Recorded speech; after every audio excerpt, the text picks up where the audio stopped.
एवढं डोकं चालतंच कसं मला तर समजतच नाही. सांगते पुढं झालं काय.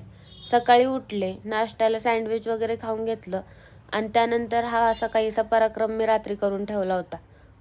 रात्रीच केलं होतं टरबुजाचं आईस्क्रीम आणि ते असं काहीसं त्याचा रिझल्ट होता. खूप छान आईस्क्रीम झालेली आणि त्याच्यानंतर नवऱ्याची बुटं धुवायला घेतली.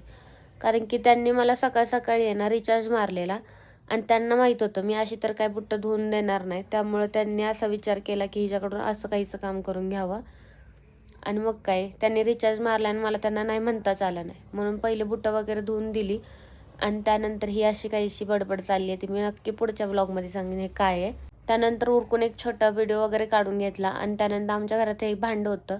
म्हणलं ह्याचा काहीतरी उपयोग करावा म्हणून ह्याच्यात कॉफी बनवायला ठेवली आणि पहिला तर इरादा माझा चहा बनवायचा होता. नंतर मला कॉफी दिसली म्हणून मी कॉफी बनवायला घेतली. कॉफीवरून आठवलं की मी रोज सकाळी उठूपर्यंत असा विचार करत असते की मी आजपासून डाएट सुरू करेल. पण ही कॉफी आणि चहा माझ्या डोळ्यासमोर आले की मला डाएट काय होतच नाही. चहा माझ्या डोळ्यासमोर आला की डाएट म्हणतं राहू दे मी काय नंतर ही देखील होईल. तू आत्ता चहा पिऊन घे. म्हणून पहिला आपला चहाचा कप धरते आणि पहिला तोच पिऊन घेते. त्यामुळे माझं काही डाएट होतच नाही आणि लवकरात लवकर वजन तर कमी झालंच पाहिजे.